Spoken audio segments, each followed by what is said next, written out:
Welcome to PRAJNA SPARKS, a podcast where we listen to a Dharma talk, contemplate with our minds and in our hearts, and engage in guided meditation. In this episode, we continue our series on the 4 thoughts that reorient the mind to Dharma with the 4th of those 4 thoughts, namely the defects of samsara. Every episode of PRAJNA SPARKS takes hours to plan, record, and edit. We ask that you give us a little bit of your time today to subscribe and review our podcast. Alongside your own practice, this is the best possible offering as it helps the Dharma reach new listeners.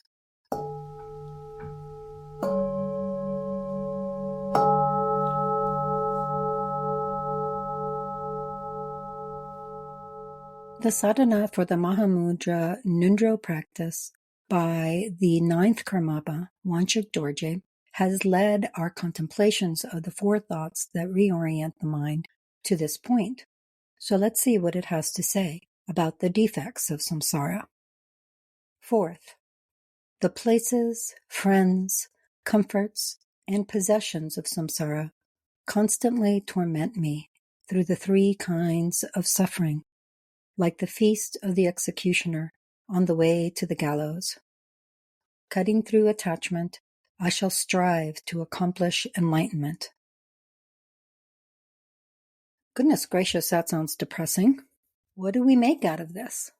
This is where we encounter the Buddha's teachings on dukkha, or suffering, as it's typically translated.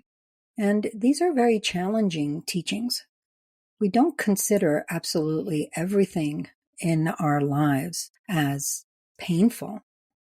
And when we hear that everything in samsara is suffering, that gets our backs up, doesn't it? How can the love I feel for my family, for my pets, for my friends, the enjoyment I take in nature, or art, creativity, or whatever it may be suffering? Well, of course, part of it has to do with the translation. Suffering doesn't begin to encompass everything that dukkha is talking about.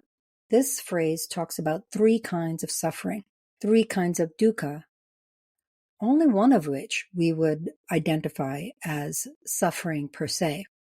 The first of the 3 kinds of suffering is obvious suffering. This is what we think of as suffering, as pain, as discontent, as unpleasantness, all of the things that we just don't like. This is obvious suffering. And it's only one of the 3 kinds of dukkha that the Buddha is pointing to in our lives. The second is actually what we think of as pleasant experiences.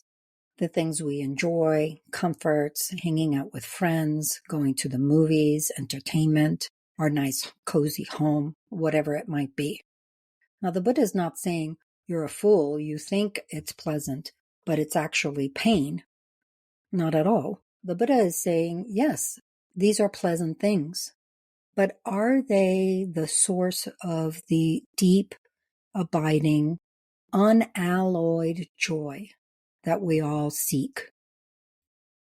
Are they merely fleeting pleasures that we seek comfort in, islands in a storm of unease and discontent? If we call these pleasant experiences, pleasant compared to what? Compared to suffering? Compared to pain, loss, grief? Is that our definition of pleasant? Not suffering in an obvious way?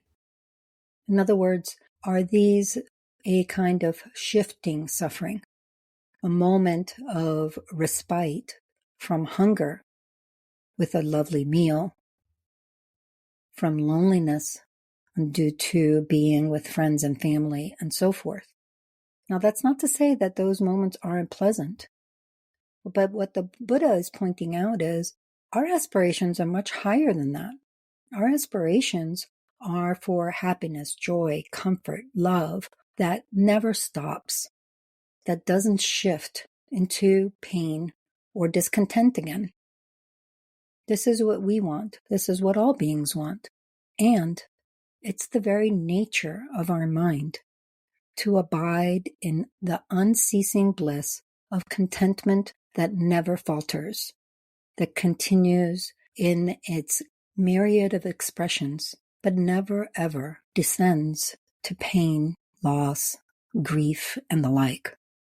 In other words, in comparison to this blissful state of our mind, which is our true nature, even the pleasures that we experience fall short.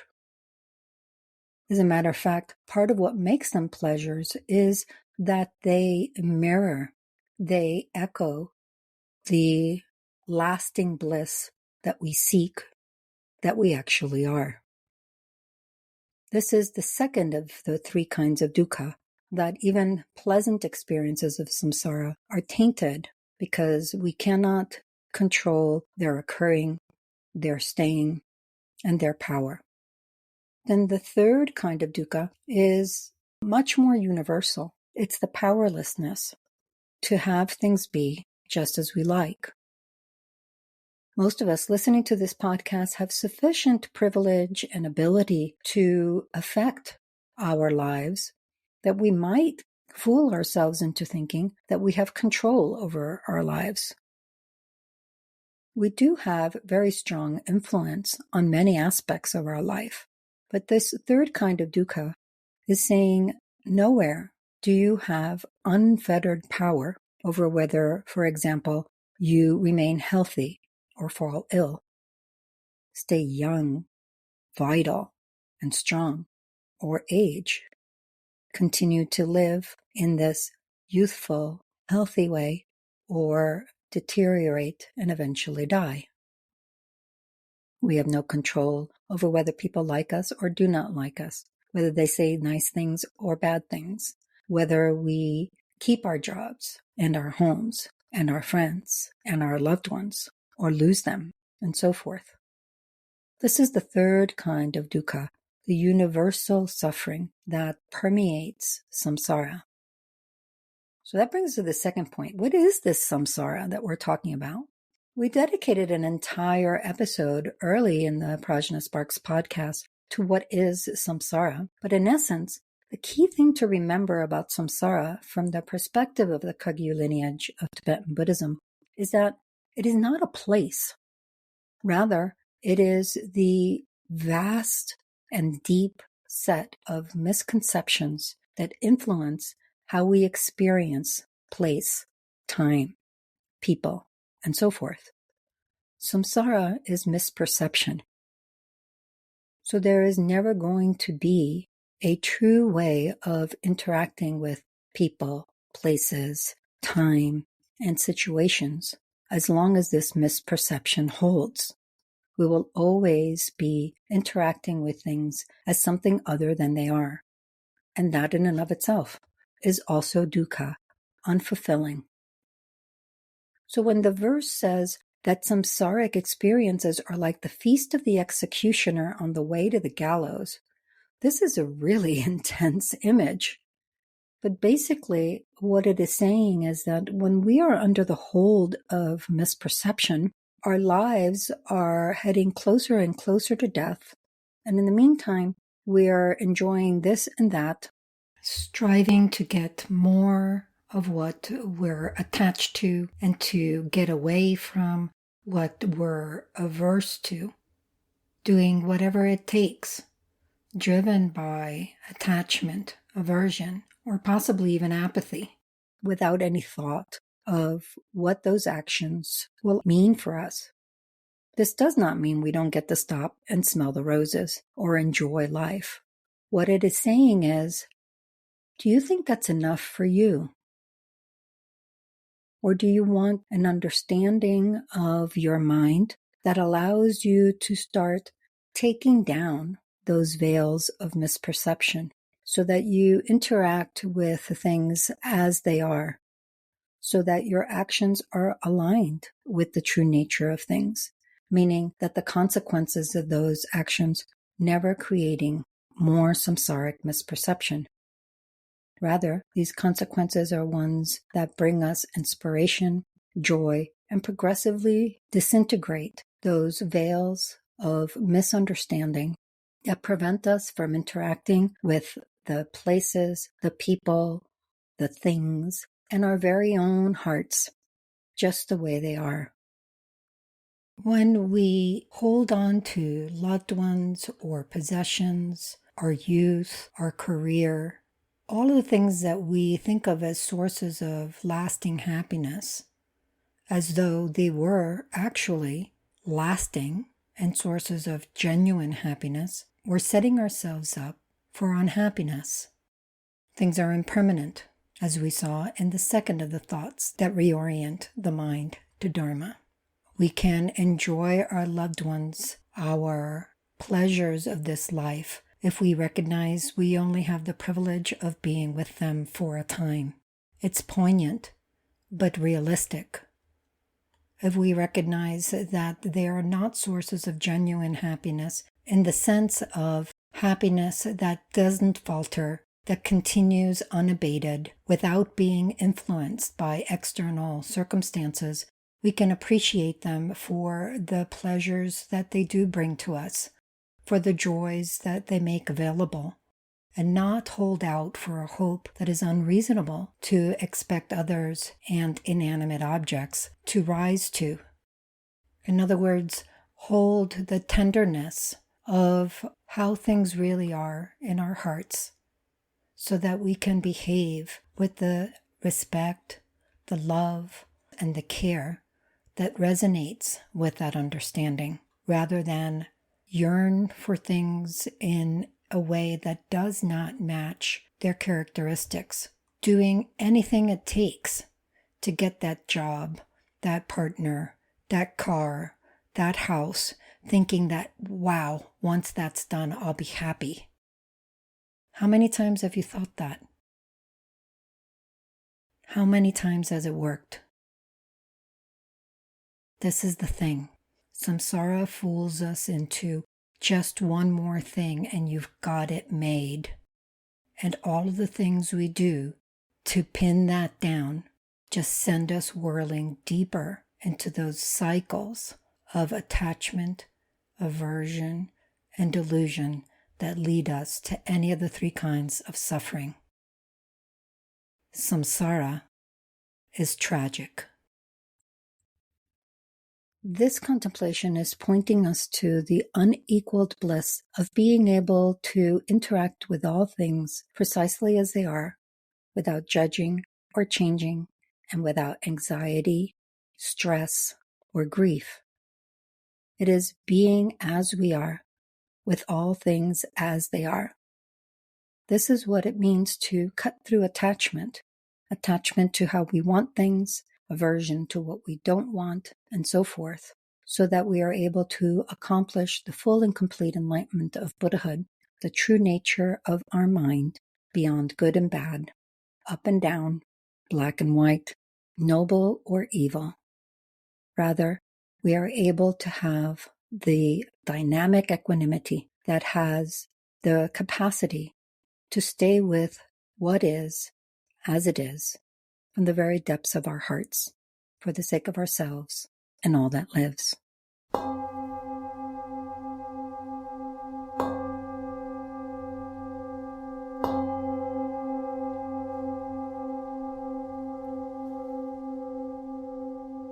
Here are a few seeds for contemplation as you take these thoughts into your day. When you are enjoying a good meal, time with friends, a nice outing, whatever it may be, allow yourself to touch into the tenderness of both enjoying this time and feeling that it cannot last, that bittersweet edge that sometimes actually prompts us to enjoy life all the more. Because no moment is ever repeated in exactly the same way. Each is unique and special. At the same time, allow yourself to connect with that poignant yearning for the joy, the love, the friendship, the comfort, the safety you seek never to end.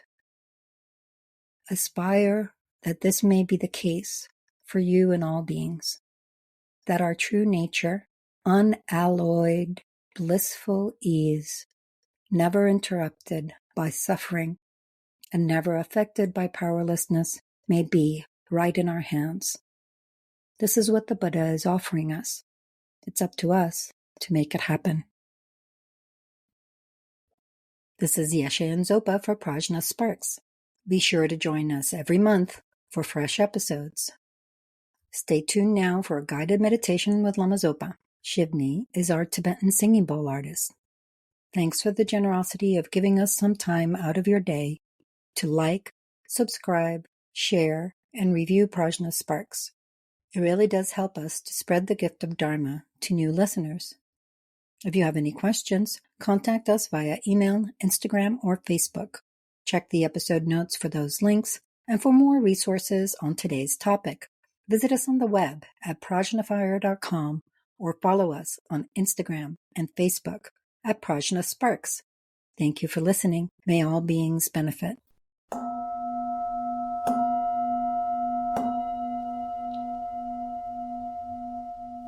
Hello, friends, fellow seekers of the way. Welcome to the meditation on the shortcomings of samsara. To begin with, as we usually do, let's take a few moments to ground, arrive in the present moment, become aware of our posture, of our physical energy, of this unique point in time that we find ourselves in, right here and right now. Slowing down and taking in just what it is to be alive, to be orienting towards meditation in this moment, allowing any thoughts, busyness, recollections of the past, anticipations of the future, whatever it might be, just to fade into the background a little and to arrive here and now in this present moment.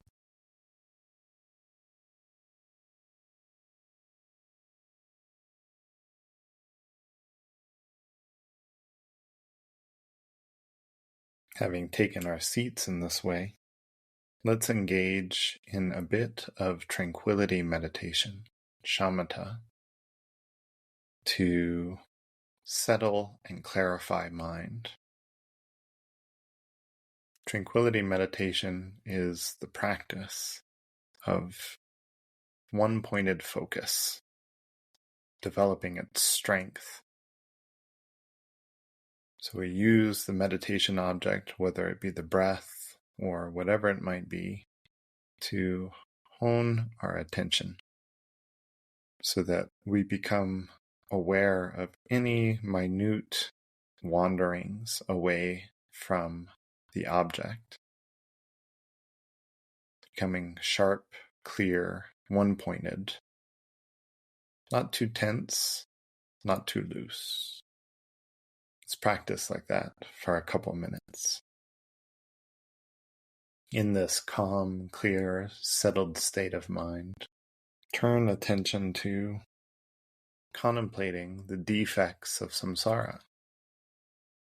One rendering of the traditional contemplation that we base our meditation on goes like this. The places, friends, comforts, and possessions of samsara constantly torment us through the three kinds of suffering. Like the feast offered by the executioner on the way to the gallows. Cutting through attachment, I shall strive to accomplish enlightenment. As we engage in the experiential analysis, keeping our mind focused one-pointedly in this arena of contemplating how the places, friends, comforts, and possessions continually trouble us through the three kinds of dukkha, discontent. We examine in our own experience what this is talking about.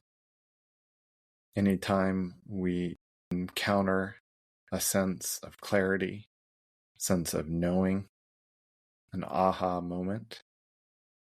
Perhaps it's an intellectual aha moment. Perhaps it's an emotional aha moment. Whatever the case may be, we stop our analysis and rest one-pointedly in that experience. As it fades, we again return to the experiential analysis. In this way, alternating, we integrate these teachings deeply. How long have I, in this life, been chasing after places, friends, comforts, possessions that I think are going to satisfy me, that are going to please me? And yet, even with all the immense effort I've put in this life, still there's that continual sense of discontent.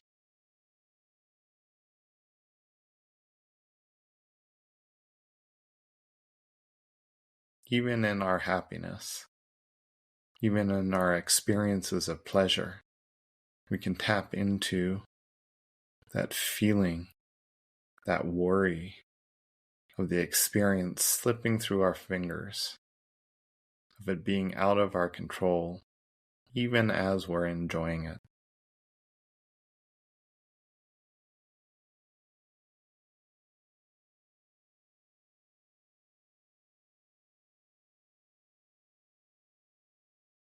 Obvious suffering, of course, needs no pointing out. We all know what that's like, how unpleasant, sometimes unbearable that is. And the all-pervasive suffering, that lack of freedom to get what we want and just remain in an unchanging state of the bliss that we yearn for, is heartbreaking when we allow ourselves to go into it. Allow yourself now to examine how it is that the places, friends, comforts, and possessions of samsara constantly torment you through these three kinds of dukkha, discontent. How it is that they're like a feast offered by your executioner as he's dragging you off to the gallows. How much enjoyment is actually there when we become cognizant of our situation, of the reality.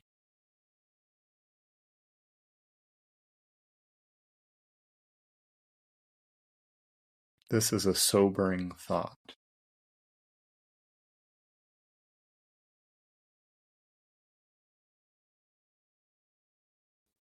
If we expand our view and take into consideration countless previous lives, the enormity of what is being pointed out here is vast, overwhelming almost. To think how many lifetimes have I toiled, sweated, ached, yearned, been disappointed and thrilled, chasing after people, places, possessions, pleasures. And yet, even with those mountains of effort, oceans of sweat that I've expended, what do I have to show for it?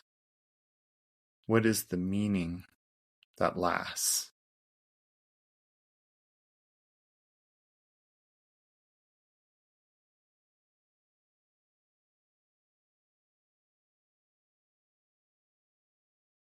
Allow yourself to go deep into this contemplation, into this experiential analysis, looking at the truth of it in your own life. the question that naturally comes up for many of us when we allow ourselves to tap into this is, what is meaningful? Given that even these pleasures and pleasant things of this life that I strive for are continually tormenting me, then what is meaningful to pursue? What is actually going to give me my heart's desire? The text here gives us an answer. Not one that we have to adopt, but one that we look into, see its truth for ourselves. Cutting through attachment, I shall strive to accomplish enlightenment.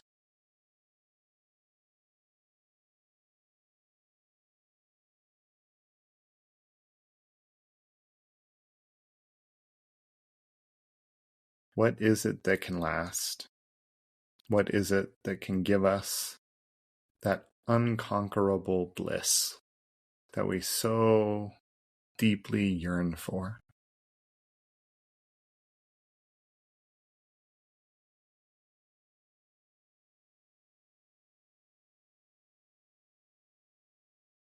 It is our very innate nature, buddhahood, the nature of our own heart minds. If we reveal this through the path, we will attain the state of unassailable, supreme bliss that's perfectly fine with whatever occurs. Inquiring experientially in this way, we tap into our natural drive for what is meaningful. We inform ourselves and live life, pursue the path with a little less dust in our eyes.